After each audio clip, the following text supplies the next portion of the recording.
오늘 우리에게 주신 하나님의 말씀은 구약성경 욥기 1장 20절부터 22절까지입니다. 제가 가지고 있는 성경으로는 구약 762면에 있습니다. 구약성경 욥기 1장 20절부터 22절까지의 말씀을 이제 한 목소리로 봉독하겠습니다. 욥이 일어나 겉옷을 찢고 머리털을 밀고 땅에 엎드려 예배하며 이르되 내가 모태에서 알몸으로 나왔사온즉 또한 알몸이 그리로 돌아가올지라. 주시니도 여호와시요 거두시니도 여호와시오니 여호와의 이름이 찬송을 받으실지니이다 하고 이 모든 일에 욥이 범죄하지 아니하고 하나님을 향하여 원망하지 아니하니라. 아멘. 담임 목사님께서 고통 중에 부른 찬송이란 제목으로 말씀 선포해 주시겠습니다. 할렐루야. 우리가 보통 겉으로 볼 때는 다 같은 것 같지만은 그 내면의 세계를 바라다 보면 세 가지 유형의 사람들이 있다고 합니다. 첫째 유형은 은혜를 알고도 은혜를 잊어버리고 살아가는 인생들입니다. 이러한 사람들을 향하여 우리는 배은망덕한 사람이라고 이야기합니다. 둘째 유형은 은혜를 알고도 은혜는 잊어버려지는 않았지만은 감사할 줄 모르는 사람들입니다. 이러한 사람을 향해서 교만한 사람이라고도 말하고 이기적인 사람이라고도 말한다고 합니다. 셋째 유형은 은혜를 받고 감사할 줄 아는 사람들입니다.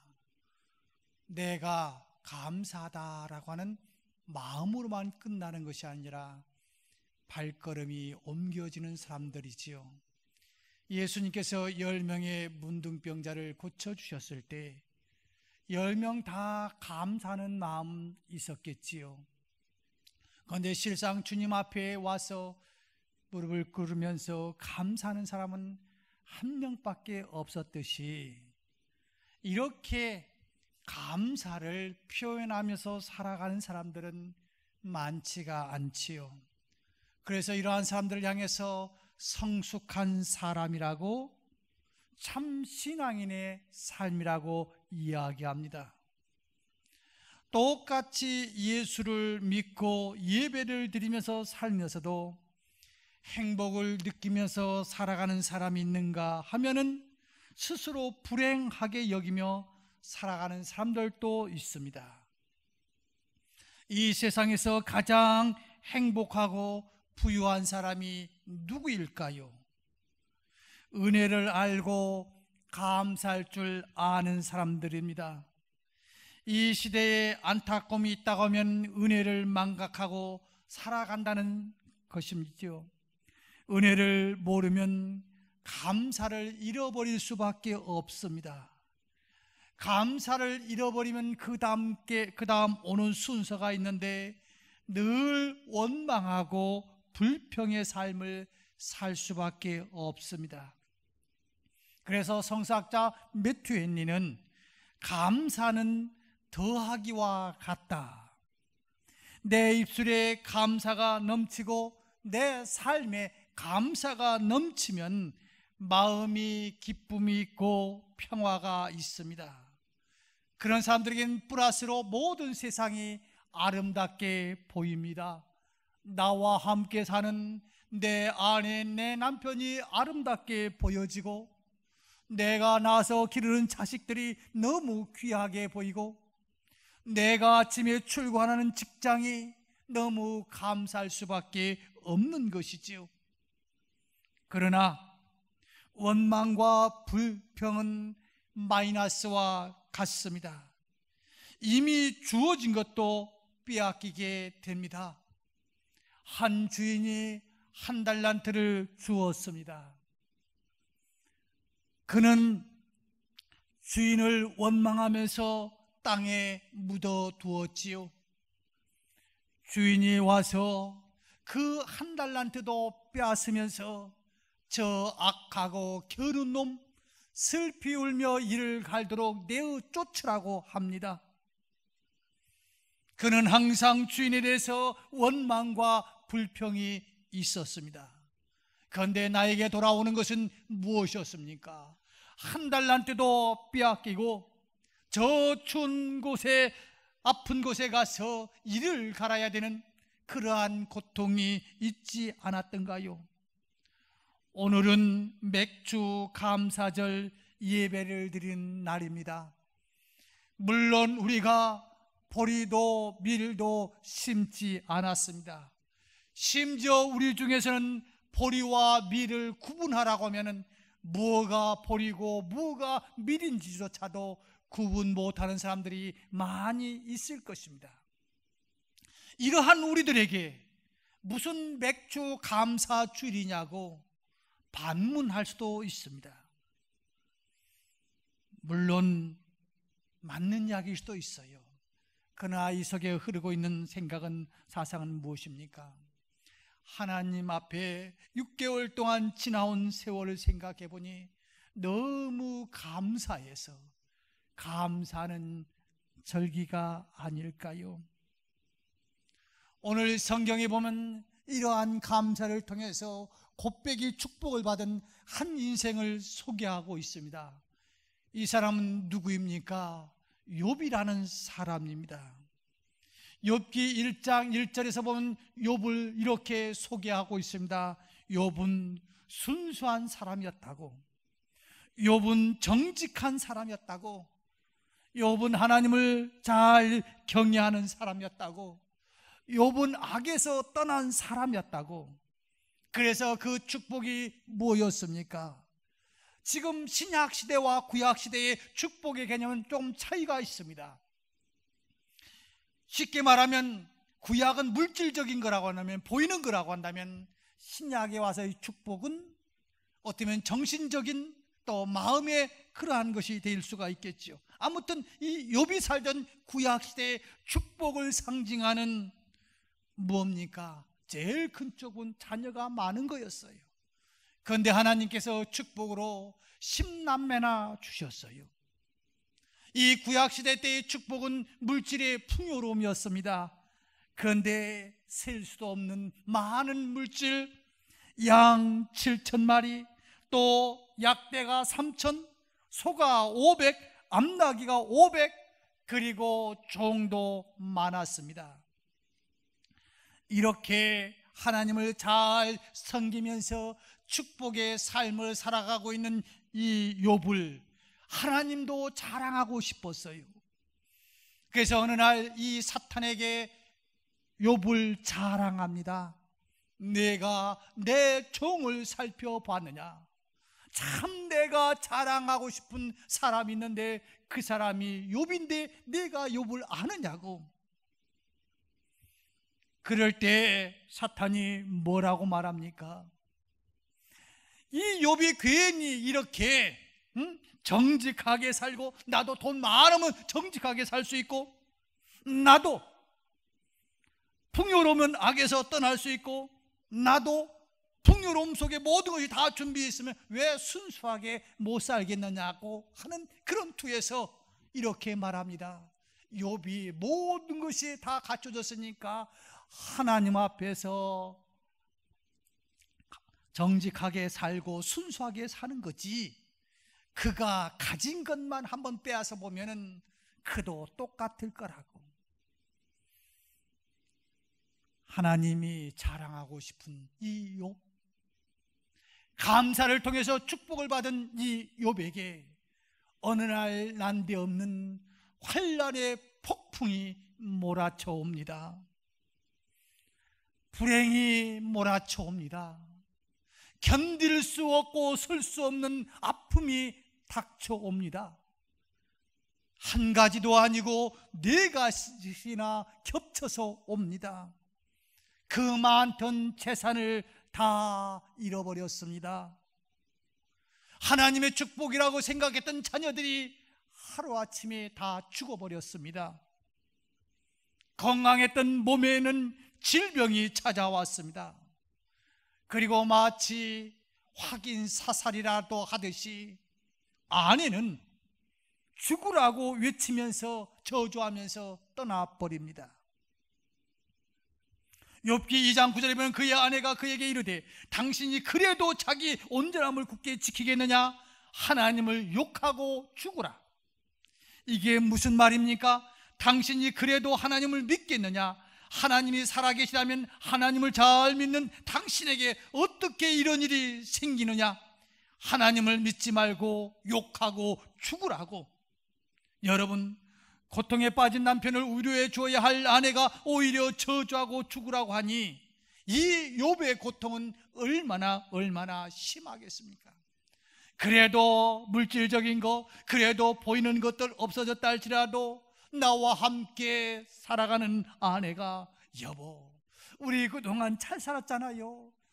그동안 많은 걸 누리며 살았잖아요. 괜찮아요. 조금만 견뎌봅시다 하면서 용기를 북돋워주면 좋을 텐데, 지금 비틀비틀 걸을 수밖에 없는 이 욥에게 마치 확인 사살이라도 하듯이 쏘아붙이는 이 아내의 말은 어떤 폭탄보다도 위력이 있었고 어떤 화살보다도 아프게 찔러오는 이야기 아니었겠습니까? 그러나 욥은 하나님을 원망하거나 욕하지 않고 오히려 감사하며 찬송을 했습니다. 오늘 본문 21절에서 이렇게 이야기하고 있습니다. 이르되 내가 모태에서 알몸으로 나왔사온즉 또한 알몸이 그리로 돌아가올지라. 주신 이도 여호와시요 거두신 이도 여호와시오니 여호와의 이름이 찬송을 받으실지니이다. 욥은 재산을 잃었습니다. 자녀도 잃었습니다. 아니, 자식 하나만 잃어도 지금 중심 못 잡을 정도로 힘들 텐데 10남매를 다 잃었습니다. 건강도 잃었습니다. 아내도 잃었습니다. 그에게 남아있는 것은 건강하지 못한 병든 육체뿐이었습니다. 여러분, 한 가지 고통만 와도 감당하기 힘든데 한꺼번에 이 4가지가 몰려왔을 때 사람들은 이런 반응을 보일 것입니다. 하나님과 사람들을 원망하면서 낙심에 빠져 날마다 탄식과 눈물로 지내다가 마지막에 자살이라고 하는 극단적인 그 방법을 취하는 사람도 꽤 많은 것을 우리는 봐왔습니다.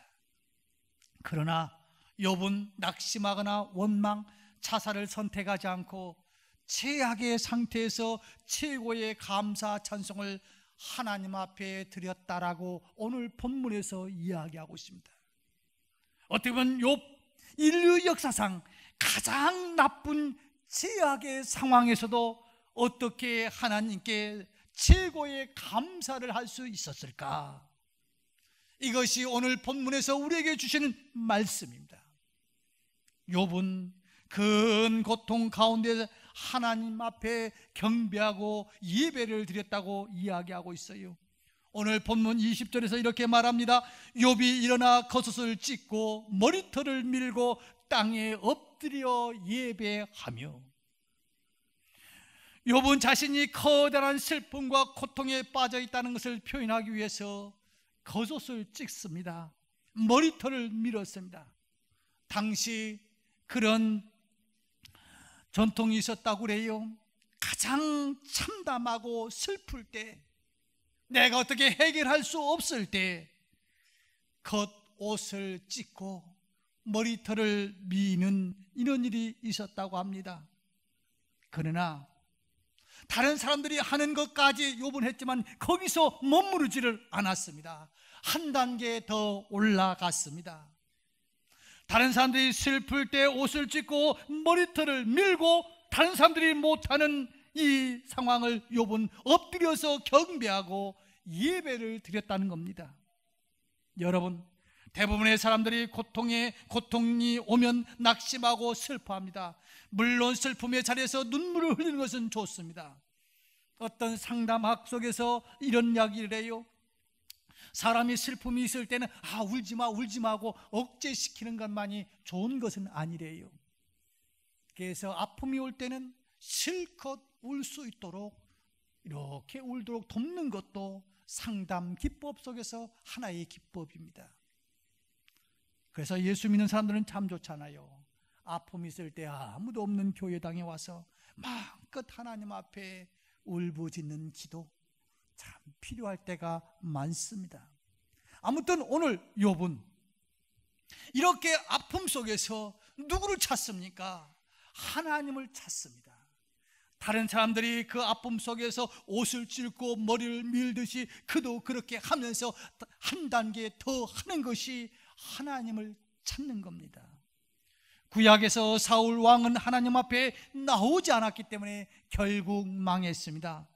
그러나 어떻게 보면 사울 왕보다도 더 아주 질 나쁜 죄를 지었던 다윗, 죄를 깨닫고 하나님 앞에 나왔습니다. 그리고 용서받고 하나님 앞에 축복받아서 지금은 영웅 다윗, 이스라엘 백성들이 지금도 자랑하는 다윗이 되었습니다. 가룟 유다, 죄를 짓고 하나님 앞에 나오지 않으니 결국 목을 메고 그 줄까지도 끊어져 가지고 창자가 터져 죽는 망하는 인생의 표본이 되었습니다. 그러나 베드로 3번씩이나 예수님을 부인하고 심지어 저주하면서 부인했지만 주님 앞에 나와서 용서함을 받고 쓰임을 받아 수제자라고 말하는데 누구도 주저하지 않습니다. 하나님의 말씀 시편 73편 27절에서 대저 주를 멀리하는 자는 망하리니, 대저 주를 멀리하는 자는 망하리니. 그리고 후반전에서 이렇게 말합니다. 하나님을 가까이함이 내게 복이라. 다윗이 아니면 욥이 이렇게 4가지의 엄청난 재난 속에서도 결국 배의 축복을 받을 수 있었던 것은 그 아픔 속에서 하나님과 멀리하는 인생이 아니라 오히려 하나님과 가까이 하는 삶.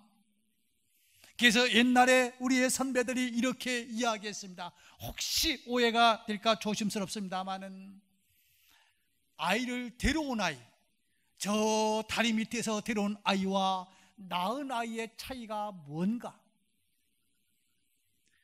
내가 낳은 아이는 때리면은 엄마 품으로 들어온다고 하지 않습니까? 그런데 다리에서 좋은 아이는 때리면은 도망친다고 하지 않습니까?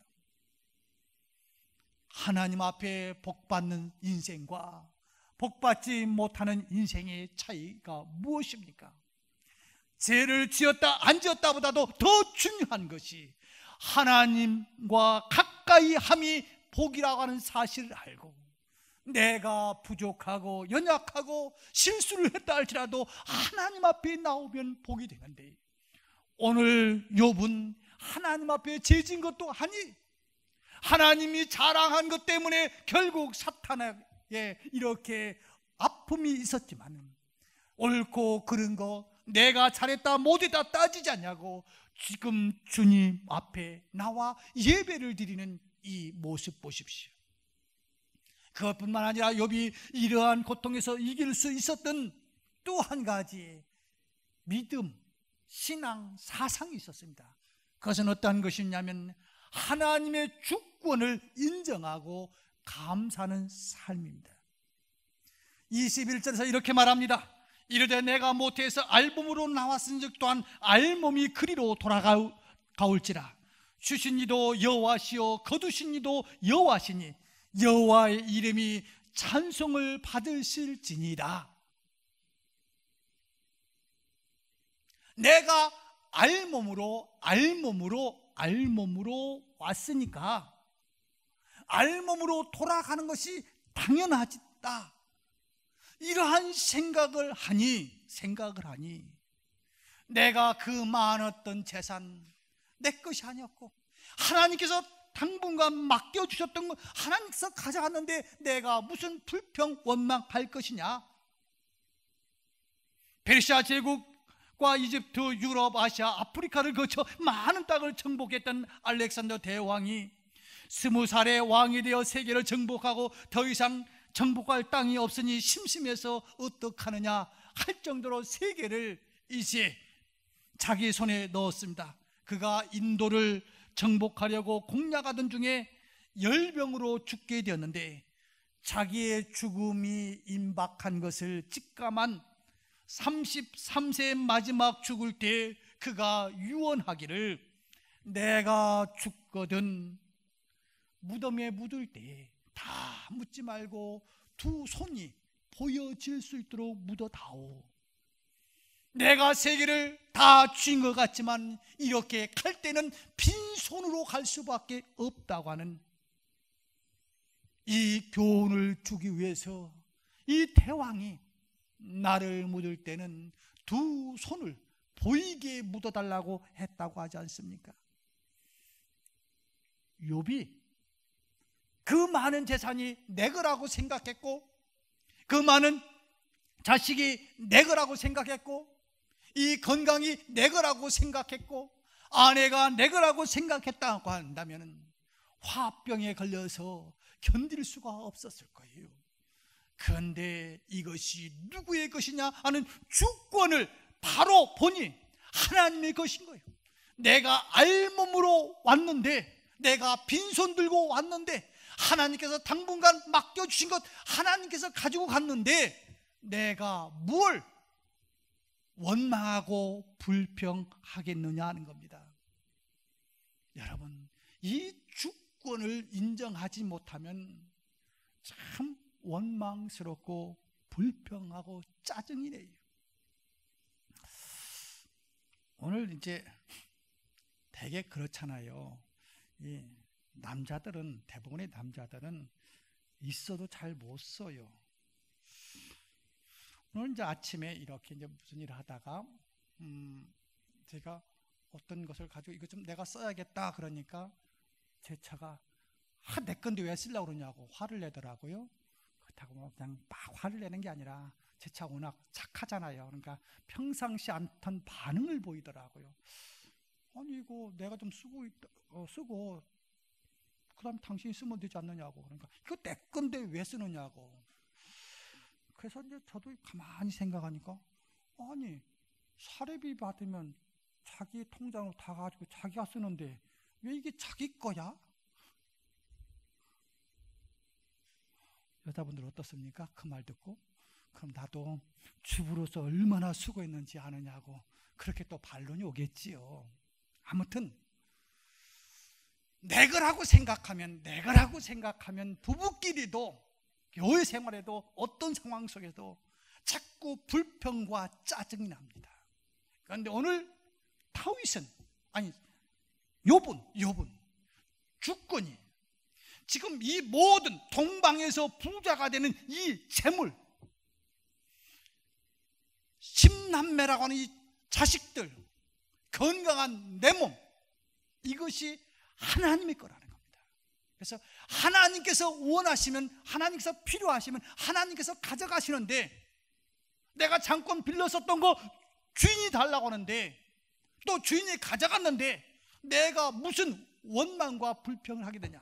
내가 알몸으로 왔으니 알몸으로 가는 것이 당연하지 않느냐? 내가 빌려왔으니 주인이 달라고 하면 돌려주는 것이 좋은 것 아니냐 하는 이 주권에 대해서 분명하게 생각했습니다. 그래요. 하나님의 주권을 인정하지 못하는 사람은 주의를 지키기가 쉽지 않아요. 내 시간이라고 생각하는 사람, 그런데 하나님의 시간이라고 생각하는 사람은 주의를 지키는 것이 불평이 없습니다. 감사할 뿐입니다. 이 돈이 하나님의 거라고 인정하는 사람, 11조 드리는데 무거운 시험이 되지 않습니다. 그런데 내 것이라고 생각하는 순간 참 무거운 짐입니다. 11조는 가끔 그래요. 목사님 저도 11조 드리게 기도해 달라고. 그건 기도해 줄 게 아니라니까요. 하면 된다니까요. 그게 뭘 기도해요. 하면 되는 건데. 아무튼 오늘 욥이 감사할 수 있었던 것은 내 것이라고 생각했다면 감사할 수가 없어요. 알몸으로 왔다가 알몸으로 가는 인생. 지금까지 하나님이 주신 재물로 풍족하게 살았고 하나님이 주신 자녀들과 건강하기 때문에 행복하게 살았기 때문에 모든 것이 다 없어져도 원망하고 불평하지 않고 오히려 감사하고 찬송을 드렸습니다. 한번 보십시오. 내가 잃어버렸다고 하는 것은, 돈을 잃어버렸다고 하는 것은, 사기를 당했다고 하는 것, 심지어 그것까지도 내가 있었기 때문에 잃어버린 거예요. 내가 병들었다고 하는 것은 지금까지 건강했다는 이야기예요. 내 자식이 죽었다고 하는 것은 지금까지 내 자식이 있었다고 하는 거예요. 아내가 도망갔다고 하는 것은 지금까지 내가 아내가 있었다는 거예요. 지금까지 누린 것도 하나님께서 주신 것 너무 감사하다고 한다면 원망하고 불평할 것이 없지요. 이러한 분명한 믿음이 있었기에 이 욥은 입술로 원망하거나 범죄하지 않았습니다. 오늘 22절을 보십시오. 22절에 이렇게 말합니다. 이 모든 일에 욥이 범죄하지 아니하고 하나님을 향하여 원망하지 아니하니라. 욥기 2장 10절에 보면 이렇게 말씀도 하고 있습니다. 그가 이르되 그대의 말이 한 어리석은 여자 말 같도다. 하나님을 저주하고 죽으라고 하니까 참 너 왜 이렇게 입술로 엉뚱한 짓 하느냐고 오히려 아내를 책망합니다. 여러분, 욥은 큰 고난을 당해서도 하나님을 원망하거나 입술로 범죄하지 않고 모든 일을 하나님의 섭리로 받아들였습니다.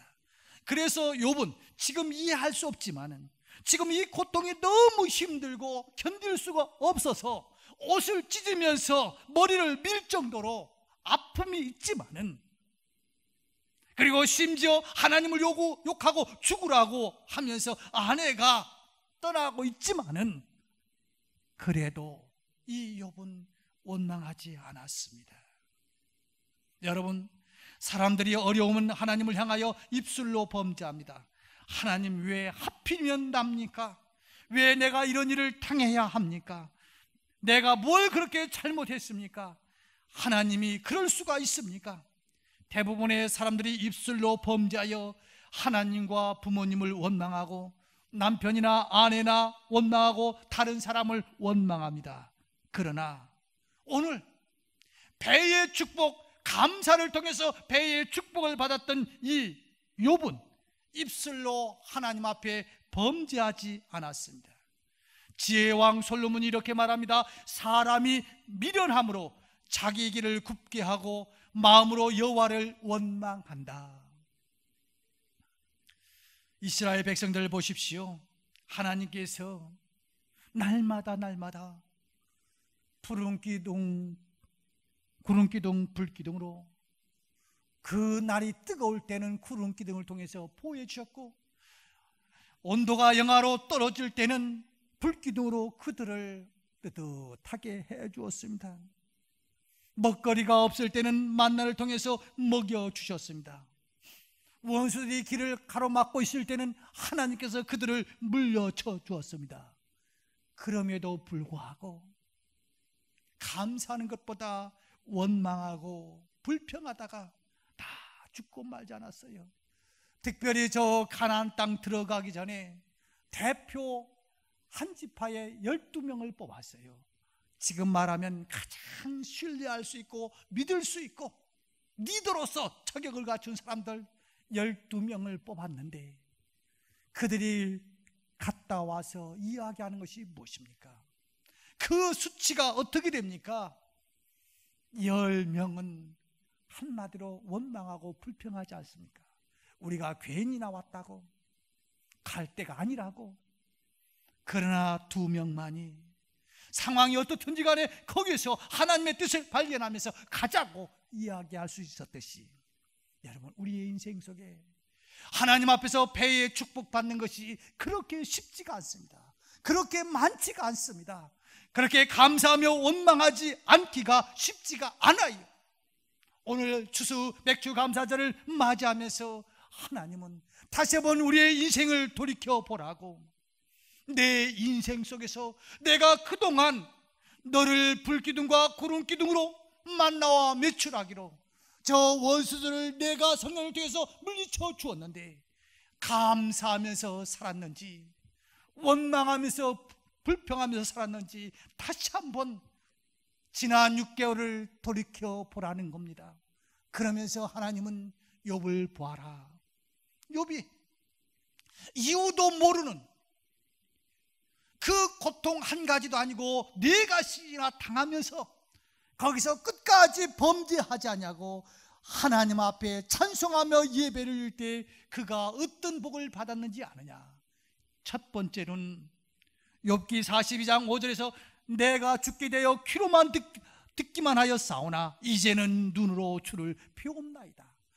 지금까지 하나님을 멀리 계신 그저 개념적인 하나님이었는데 이 사건을 통해서 하나님을 눈으로 보는 듯한 그 주님을 만나게 되었다고 고백하고 있고, 두 번째는 실질적인 눈에 보이고 만져질 수 있는 축복을 이야기합니다. 욥이 환난과 고통에서 벗어날 뿐만 아니라 하나님 아버지께서 갑절의 축복을 주셨어요. 욥기 42장 10절에서 욥이 그들의 친구를 위하여 기도할 때 여호와께서 욥의 곤경을 돌키시고 여호와께서 욥에게 이전 모든 소유보다 갑절을 주신지라. 그러면서 이제 12절 13절에서는 구체적인 이야기를 합니다. 자 보아라, 양과 소와 낙타 이런 것들 이렇게 배로 주었다고 수치를 이야기하고 있습니다. 또한 봐라, 자식들 이렇게 다시 주었다고 자식의 수치를 이야기하고 있습니다. 그저 복을 주었다고 아니라 구체적으로 하나님께서 동방의 부자를 다시 배로 축복했다고, 하나님께서 자식들을 다시 주었다라고. 그러면서 우리에게 이야기하고 있는 메시지는 무엇입니까? 고통 중에도 감사라는 겁니다. 고통 중에도 찬송하라는 겁니다. 이유 없는 고통 속에도 주님 앞으로 나오라는 겁니다. 사랑하는 성도 여러분, 많은 사람들이 이런저런 원망과 불평을 합니다. 그러나 이왕이면은 감사하시기를 주의 이름으로 축원합니다. 저희들은 지난 토요일 새벽에 감격적인 첫 기도회를 저 송도 성전에 가서 드렸습니다. 사람이 다 다릅니다. 그런데 여러분들이 한 가지 조심해야 될 것이 있습니다. 어떤 것은 말해서 고쳐질 수 있는 것은 이야기하시는 것이 참 좋습니다. 그런데 할 수 없는 것은 이야기하면 원망하고 불평입니다. 예를 들면은 이왕에 질 거 조금 더 크게 지면 좋을 걸, 이건 다시 질 수 있는 거 아니에요? 여러분들 이야기했다고 이게 반영될 수도 있는 거 아니에요?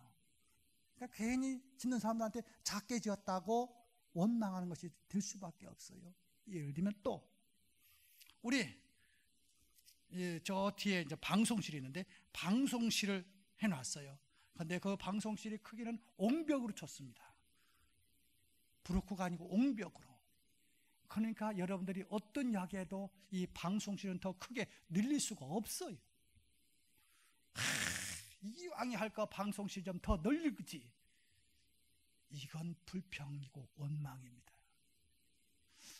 아무튼 좋은 것들은 여러분들이 이런저런 이야기해 주시겠지만 된 거에 대해서는 이야기 않는 것이 굉장히 좋습니다. 한번 옆 사람 보세요. 키가 조금만 더 컸으면 좋지 하고 한번 해봐요. 그건 이야기한다고 될 게 아니라니까요. 작은 사람한테 참 당신 축하한다고. 왜냐하면 하나님 앞에서 제일 큰 거니까. 위에서 보면 기준 땅에서 보면 제일 작지만 위에서 보면 제일 크잖아요. 그렇게 하고 하여튼 간에 이미 된 건 감사하고 칭찬하시기를 주의 이름으로 축원합니다.